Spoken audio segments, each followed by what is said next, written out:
एक ऐसा खतरनाक रिवर जिसके पानी में अजीब तरीके के जानवर पाए जाते थे। कहा जाता है कि ये पूरा रिवर श्रापित है, जिसके अंदर एक नॉर्मल मछली भी एक बड़े से दानव में कन्वर्ट हो जाती। और अब ये ग्रुप के इतने सारे लोग पानी के बीचों बीच फंस चुके हैं। तो इस रोमांचक कहानी की शुरुआत होती है जॉन नाम के एक आदमी को दिखाते हुए, जो अभी अभी अपने दोस्तों के साथ अच्छे ग्रेड से ग्रेजुएट हुआ था। जॉन इस बात से बहुत खुश होता है और उसके दोस्तों ने तो एक ट्रिप का भी प्लान किया था। वो जल्द से जल्द अपने सारे सामान पैक करके उनके पास चला जाता है। अब पता चला कि उन दोस्तों में किटी नाम की एक लड़की है जिसे जॉन मन ही मन पसंद करता है, लेकिन एक्चुअल बात थी कि किटी मैट नाम के एक दूसरे लड़के को पसंद करती थी। उनके बीच तो रिलेशन पहले से चालू था, जो ये सबको पता होता है। मैट का तो एक छोटा भाई साइमन भी था, जो फिलहाल कार चला रहा होता है। जैक नाम के लड़के को काम दे दिया गया था कि वो सारी चीजों की फोटोग्राफ्स और वीडियो निकाले। वो तो इसमें बिजी हो जाता है और सभी लोग मजे करते हुए आगे बढ़ रहे थे। वहाँ से कुछ घंटों की ट्रेवलिंग के बाद वो सीधा एक फॉरेस्ट में आकर रुकते हैं। उस जगह के पास ही में एक छोटा तालाब भी था। वो सब तो थोड़ी देर बाद उसी में जाने का डिसाइड कर रहे थे। जैसे तैसे वो सब अपना पूरा सामान निकाल लेते हैं और उन्हें तो वहाँ पर लकड़ी से बनी एक बोट भी दिखाई देती है। तो अब सभी लोग एक साथ मदद करते हैं उस बोट को पानी में डालने के लिए। जॉन भी उस जगह पर होता है, लेकिन तभी अचानक वहाँ पर हैम नाम का एक आदमी आ गया। हैम दरअसल जॉन को पहले जानता था और यहीं आसपास रहता है। जब जॉन बताने लगा कि वो और उसके सभी साथी बोट की मदद से पानी में जाने वाले हैं, तो हैम नाम का आदमी साफ कहने लगा कि तुम्हें नहीं करना चाहिए। ये रिवर जो तुम देख रहे हो बाहर से तो एकदम नॉर्मल दिखती है, लेकिन एक्चुअल में ये श्रापित है और कई सारी अजीब चीजें हैं इसके अंदर। अब जॉन इन बेतुकी बातों पर बिल्कुल भरोसा नहीं करता था, इसीलिए उसने हैम की बात सिर्फ नॉर्मल इग्नोर कर दी और अपने दोस्तों के साथ चला गया। सभी बहुत ज्यादा खुश लग रहे होते हैं, लेकिन जॉन ने कल रात एक सपना देखा था। वो साफ इमेजिन कर पा रहा होता है कि किटी जो पानी के अंदर गई है तैरने के लिए, उसकी जान बहुत ज्यादा खतरे में पड़ जाती है। इसी वजह से जॉन ने एक छोटा सा लॉकेट गुड लक के लिए किटी को दे दिया। अब यहाँ किटी भी महसूस कर सकती थी कि जॉन उससे प्यार करता है, लेकिन वो मैट के साथ कमिटेड थी, इसीलिए वो उसके ऑफर एक्सेप्ट नहीं करती। वो तो जॉन को उसका लॉकेट वापस लौटा देती है। जॉन को इससे बुरा तो लगा, लेकिन अब फिलहाल सारी चीजें भुलाकर वो अपने दोस्तों के साथ निकल पड़ता है पानी में। उस रिवर के बीचों बीच आने के बाद अब बहुत ज्यादा उन्हें अच्छा लग रहा था। मैट तो यहाँ पर यही डिसाइड करता है कि वो पानी के अंदर गोता लगाएंगे और एंजॉय करेंगे। किटी और डेब नाम की लड़कियां तो तुरंत ही रेडी हो जाती हैं। जॉन इसके लिए मना कर रहा था, लेकिन कोई उसकी सुनता नहीं। वो तीनों सीधा डुबकी मार देते हैं पानी के अंदर, लेकिन उन्हें नहीं अंदाजा कि पानी के अंदर से कुछ ऐसा निकलने वाला है जो वो सोच नहीं सकते। अब सभी लोग देख रहे थे कि दोनों लड़कियां मैट के साथ बहुत एंजॉय कर रही थी, पर अचानक जॉन, साइमन और जैक जिस बोट पर मौजूद होते हैं, वो बहुत ही तेजी से हिलने लगी थी, जैसे नीचे से कोई उसे खींच रहा हो। सभी एकदम से डर जाते हैं, लेकिन बाद में रिवील हुआ कि ये कोई और नहीं बल्कि मैट है। वो तो उन्हें डराने की कोशिश कर रहा था। मैट अब वापस से अपनी गर्लफ्रेंड के पास चला जाता है पानी के अंदर, लेकिन थोड़ी देर बाद पता चला कि अब बोट बहुत तेजी से हिलने लगी है और अब तो मैट भी उनसे काफी दूर था, यानी ये मजाक वो नहीं कर रहा होता।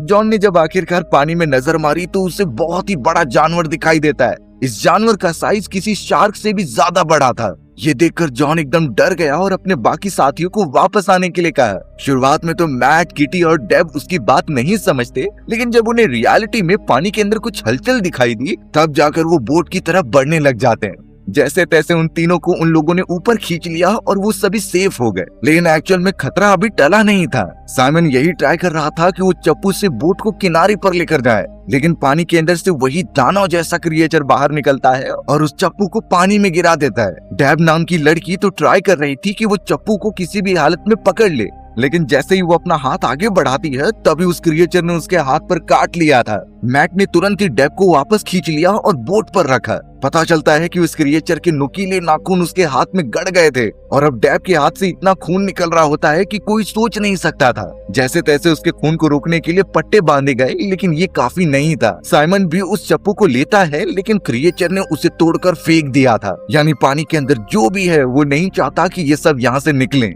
वो सब फिलहाल एकदम से पैनिक हो चुके थे कि क्या किया जाए इस कंडीशन में। बेचारी डेब की हालत इतनी ज्यादा खराब हो चुकी थी कि आखिरकार वो अंत में अपना दम ही तोड़ देती है। उसका पूरा खून पानी में बह रहा था, जिसे सेंस करके वो क्रिएचर उनकी बोट के आसपास घूम रहा होता है। मैट ने तो डेब का हाथ अंदर रखा ताकि खून न फैले, और अब आखिरकार उन्हें अंदाजा हो चुका है कि किस खतरे की बात हो रही थी। साइमन के पास अभी भी एक चप्पू मौजूद थी, जिसकी मदद से वो बोट को आगे बढ़ा रहा था। उन्हें लग रहा था कि सही सलामत अगर वो किनारे पर पहुंच जाएंगे तो बच जाएंगे, लेकिन बोट की मूवमेंट की वजह से वो क्रिएचर उनकी तरफ अट्रैक्ट होता है।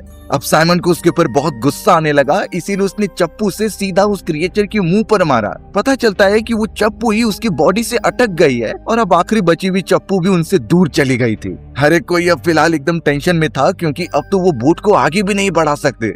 पानी में अगर वो गलती से भी चले गए तो शायद वो क्रिएचर उन्हें कच्चा चबा जाएगा। अब इतनी सारी मुसीबतों के बीच मैट नोटिस करता है कि जॉन एकदम शांत बैठा हुआ है। ऐसा लग रहा था कि जॉन को इस बारे में कुछ पता है, लेकिन वो बता नहीं रहा। मैट तो जबरदस्ती जॉन से पूछने लगा कि आखिर बात क्या है, लेकिन जॉन सिंपली ये कहता है कि मैंने तो तुम लोगों को पानी में उतरने से भी मना किया था और मुझे विजन एकदम थोड़े से ही आए थे, ये नहीं पता था कि किसी की जान ही चली जाएगी। खैर जैक नोटिस करता है कि ये सब का कुछ फायदा नहीं है, इसीलिए वो बोलने लगा कि हमें उस क्रिएचर का ध्यान भटकाने का ट्राई करना होगा। वो तो एक्चुअल में एक टफ डिसीजन लेता है और बोलता है कि डेव की डेड बॉडी को हम पानी में फेंक देते हैं, इससे वो क्रिएचर उसे खाने में बिजी हो जाएगा और फिर हम बोट को आगे बढ़ाकर किनारे पर जा सकते हैं। जैक का आइडिया अच्छा तो था, लेकिन कोई भी अपनी फ्रेंड डेव को पानी में नहीं छोड़ना चाहता था। ये बहुत ही ज्यादा टफ डिसीजन होता है, लेकिन एक्चुअल में उन्हें बचने के लिए ऐसा करना ही पड़ेगा। जैसे तैसे वो अपनी फ्रेंड डेव की डेड बॉडी को आखिरी बार देखते हैं और पानी में छोड़ देते हैं। वो क्रिएचर को जैसे ही सेंस होता है तो उसने डेड बॉडी को पानी में खींच लिया। वो बहुत बुरी तरीके से उसे खाने लगा था, पर वहीं बाकी लोग इस मौके का फायदा उठाकर बोट को आगे बढ़ाने का ट्राई करते हैं। जैक अभी भी इन सारी चीजों को रिकॉर्ड कर रहा था, जैसे कि वो बाद में जाकर इसे सभी को दिखाएगा, बट उसकी जान बचेगी तब तो। अब जैक नोटिस करता है कि उस क्रिएचर ने अपने शिकार को खत्म कर लिया है और अब तो वो उनकी ही बोट की तरफ बढ़ रहा था। एक और प्रॉब्लम वाली बात ये हो गई कि उनकी बोट के किनारे से पानी भरने लगा होता है और अगर कुछ नहीं किया गया तो वो वैसे ही डूब जाएंगे, इसलिए सभी एक एक करके बोट से पानी निकालने लगते हैं। अब तो उन सारे दोस्तों में से सभी को ये पता चल गया था कि उनकी जान बहुत ज्यादा खतरे में है, जितना जल्दी हो सके वहाँ से निकलना होगा। मैक्स तो बॉक्स का ढक्कन लेकर बोट को आगे बढ़ाने का ट्राई करता है, लेकिन मूवमेंट इतने ज्यादा हो रहे थे जो उस क्रिएचर को अपनी तरफ अट्रैक्ट करते हैं। अब जाकर इतने समय बाद उन्हें क्रिएचर का असली चेहरा दिखाई दे रहा था, जो बहुत ही स्ट्रेंज म्यूटेटेड मछली होती है जिसके काफी बड़े बड़े दांत थे। अगर एक बार वो किसी को पकड़ ले तो जान से ही मार दे। उस अजीब से दानों ने तो मैक्स के हाथ में रखी गई वो ढक्कन भी ले ली होती है, यानी अब उनके पास ऑब्वियसली आगे बढ़ने का कोई रास्ता नहीं है। सभी एकदम शॉक में हो जाते हैं, लेकिन जैक नाम का वो लड़का कहने लगा था कि अगर हम अपने खाने पीने की चीजें पानी में डाल दें तो हो सकता है कि वो क्रिएचर उन्हें खाने में बिजी हो जाए। बाकी किसी को कुछ सूझ नहीं रहा था तो वो जैक का ही प्लान फॉलो करते हैं। उन्होंने सारे फास्ट फूड से लेकर ड्रिंक भी पानी में फेंक दिए ताकि क्रिएचर उसकी तरफ अट्रैक्ट हो, पर पता चला कि उस दानों को इनसे कुछ मतलब नहीं है, यानी अब उनके पास खाने पीने की जो चीजें बची हुई थी वो भी अब नहीं है। तो ये अब उनके लिए डू और डाई सिचुएशन हो गई थी और यहाँ से कैसे निकले उन्हें नहीं समझता। लेकिन जैक एक और खतरनाक आइडिया देता है कि हमें डेव की तरह किसी और की भी बलि देनी होगी, जिसे पानी में जाकर उस क्रिएचर का खाना बनना होगा, तब जाकर ही बाकी सब बच पाएंगे। पर ये अब डिसाइड नहीं था कि उनमें से कौन जाएगा पानी के अंदर। तो अब सभी लोग वोट आउट करने लगे कि आखिर किसे जाना चाहिए। पता चला कि जैक और जॉन का नाम सबसे ज्यादा आ रहा है, लेकिन वापस वोटिंग करने पर जॉन का नाम सबसे ज्यादा आ रहा था। जॉन भी बेचारा कुछ कर नहीं सकता था, क्योंकि उसने भी इसमें पार्टिसिपेट किया ही था। सभी लोग उसकी तरफ देखते रहते हैं और आखिरकार उसे पानी में कूदना ही पड़ता है। वो जैसे तैसे कूदकर किनारे की तरफ जाने लगा, यही सोचते हुए कि वो बच जाएगा, पर तुरंत ही वो क्रिएचर उसके पीछे जाने लगता है और कुछ ही समय के अंदर जॉन गायब हो गया था। सबको यही लगा कि क्रिएचर ने उसे मार दिया है और कुछ देर तक वो उसे खाने में बिजी रहेगा,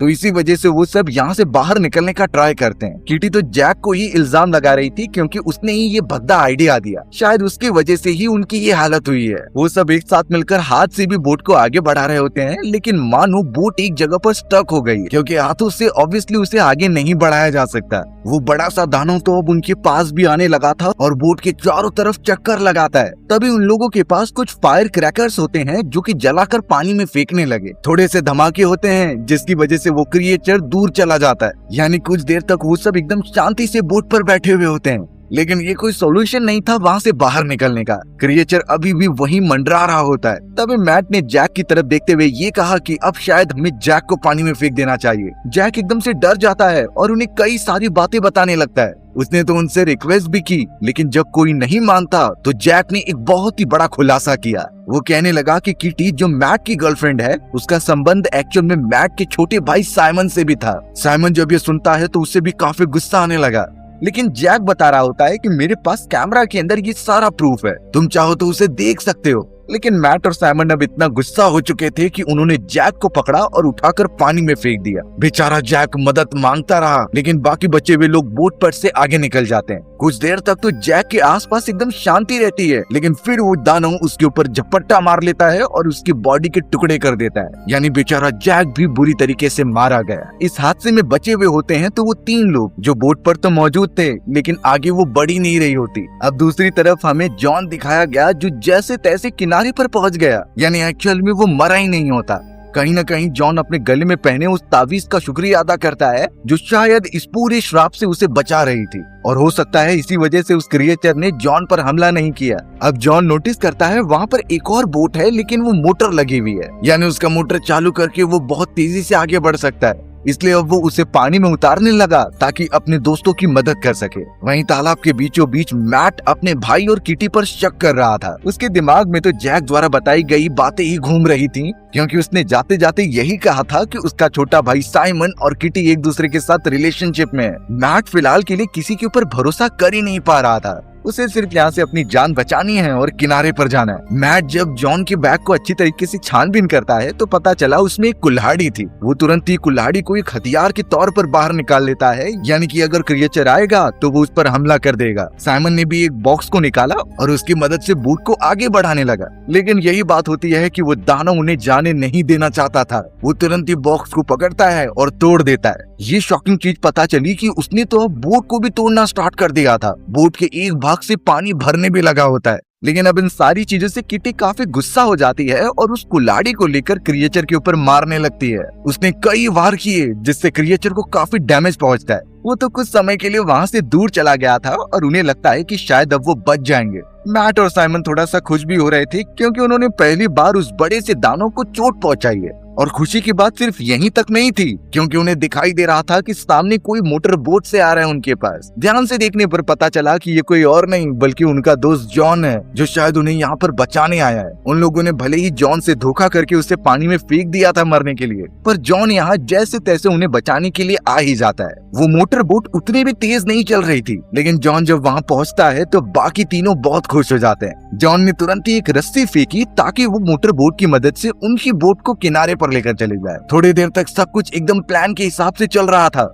मोटर बोट मैट की बोट को खींच रही थी और अब दोनों ही आगे बढ़ने लगे होते हैं, लेकिन पता चला अगले ही मोमेंट में वो बड़ा सा दानव जॉन की मोटर बोट पर हमला कर देता है। वो इतनी तेज उसे टक्कर मार रहा था कि जॉन पानी में गिरने से बाल बाल बचा। फिर से वहाँ एक पैनिक माहौल क्रिएट हो गया था, जिससे कैसे बचा जाए उन्हें नहीं समझता। पता चला कि इस अफरा तफरी में वो रस्सी जो कि जॉन ने दूसरी बोट पर फेंकी थी, वो एकदम से फंस गई उसके गले के अंदर, और अब क्रिएचर अंदर से जो बोट को खींच रहा था उसी की वजह से जॉन का गला दबने लगा था। मोटर बोट भी काफी तेजी से आगे बढ़ रही होती है, तो इसीलिए वो चिल्ला रहा था मदद के लिए। एक समय पर किटी के हाथ में वो कुल्हाड़ी थी और वो सोचती है कि वो रस्सी काट दे, जिससे एटलीस्ट जॉन की जान बच जाए। लेकिन मैट और साइमन उसे रोकते हैं ये करने से, क्योंकि एक बार अगर रस्सी काट दी गई तो वो वापस नहीं निकल पाएंगे। मोटर बोट से उनका कनेक्शन पूरी तरीके से टूट जाएगा। यानी उन तीनों ने जॉन को मरने के लिए वहीं पर छोड़ दिया। बेचारा जॉन कई देर तक तड़पता रहता है और आखिरकार अपनी जान छोड़ देता है। मैट और साइमन तो अब धीरे धीरे रस्सी की मदद से मोटर बोट को अपने पास खींचते जा रहे थे। उन्हें यही लग रहा था कि सब कुछ ठीक हो जाएगा जब वो मोटर बोट पर चले जाएंगे तो, लेकिन पता चला कि वो मोटर बोट का बैलेंस बिगड़ता है और वो पानी में डूब जाती है। उसके अंदर पहले ही कई सारे छेद हो चुके थे,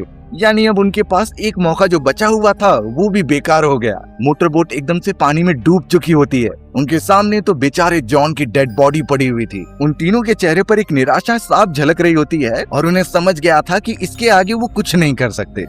पानी के ऊपर तो जॉन की डेड बॉडी तैर रही थी और पूरी रस्सी उसके गले की तरफ घिरी हुई होती है। सभी उसे देखकर बहुत ही ज्यादा शॉक थे, लेकिन जिसका डर था वही हुआ।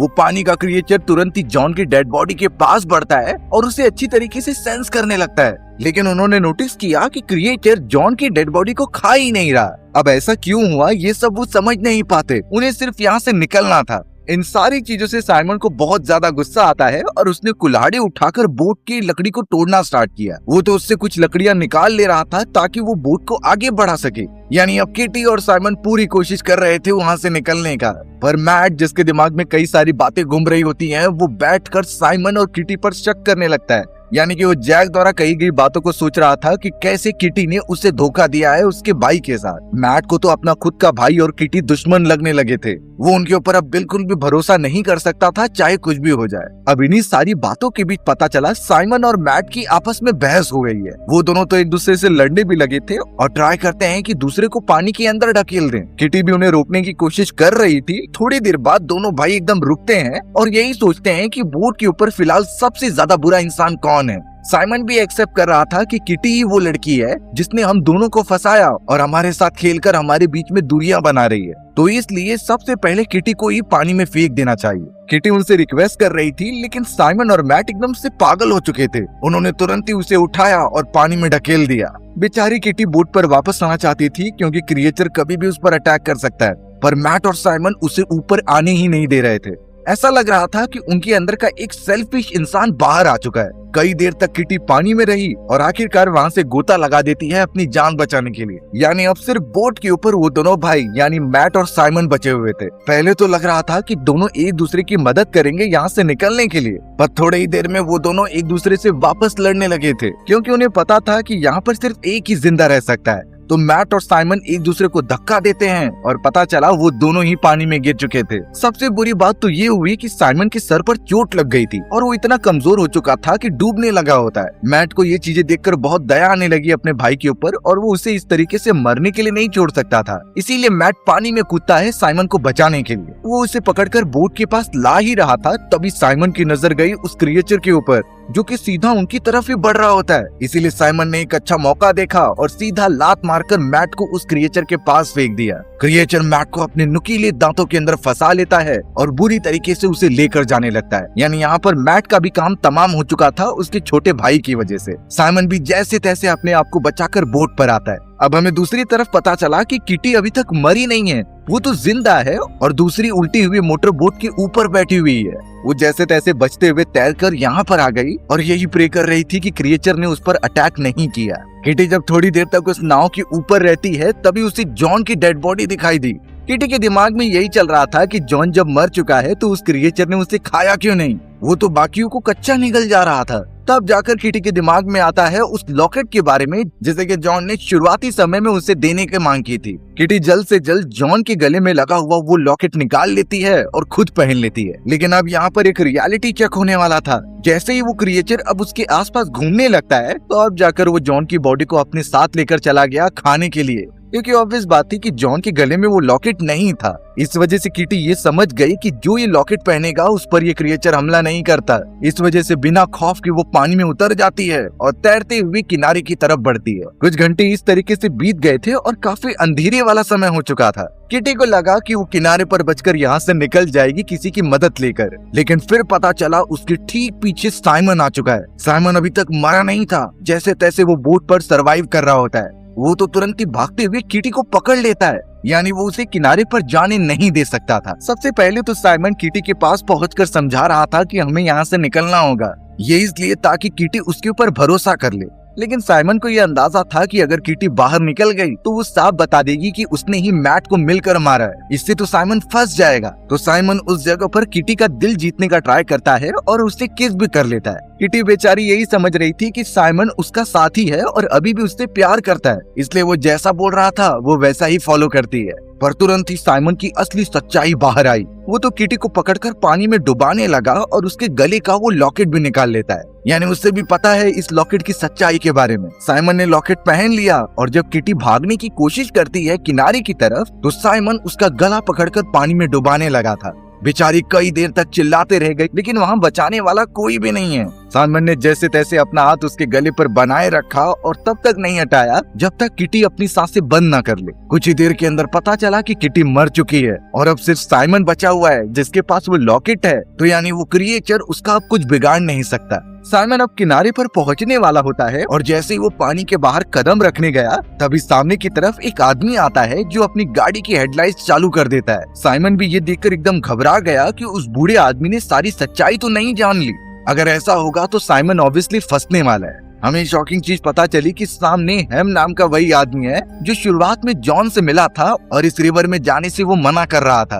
मिस्टर हेम तो साइमन से जॉन और उसके सभी दोस्तों के बारे में पूछ रहे थे कि आखिर वो सब कहाँ चले गए, क्योंकि साइमन के अलावा वहाँ कोई नहीं दिखाई दे रहा होता और वहीं पानी के नीचे की तरफ से किटी की डेड बॉडी तैरते हुए दिखाई देती है। इन सारी चीजों की वजह से मिस्टर हेम को साइमन के ऊपर शक हो गया। साइमन भी अब यहाँ पर अपने हिसाब से कहानी बताने लगा कि उन लोगों ने मेरे साथ धोखा किया था, वो सभी एक साथ मिलकर मुझे मारना चाहते थे, इसीलिए वो बोट पर लेकर गए। वो बताने लगा कि सबसे बड़ा मास्टरमाइंड तो जॉन होता है, उसने ही मैनिपुलेट किया हमें यहाँ पर लाने के लिए, क्योंकि क्रिएचर के बारे में उसे पहले से ही पता था और वो जानबूझकर किसी को नहीं बताना चाहता था ताकि वो सब उसका निवाला बन जाए। साइमन यही बार बार कह रहा था कि उसने जो भी किया अपनी प्रोटेक्शन के लिए किया, लेकिन मिस्टर हेम बताते हैं कि तुम सारी चीजें झूठ बोल रहे हो, क्योंकि वो खुद जॉन और उसके ग्रैंडफादर को जानता था। उसके हिसाब से वो ऐसा बिल्कुल भी नहीं कर सकते। फिर जाकर पता चला कि मिस्टर हेम के हाथ में जैक का वो कैमरा मौजूद है जिसमें सारी चीजें रिकॉर्डेड थी और ऑलरेडी मिस्टर हेम ने उन्हें देख लिया होता है। वीडियो क्लिप्स के अंदर साफ पता चल रहा था कि कैसे साइमन और उसके भाई मैट ने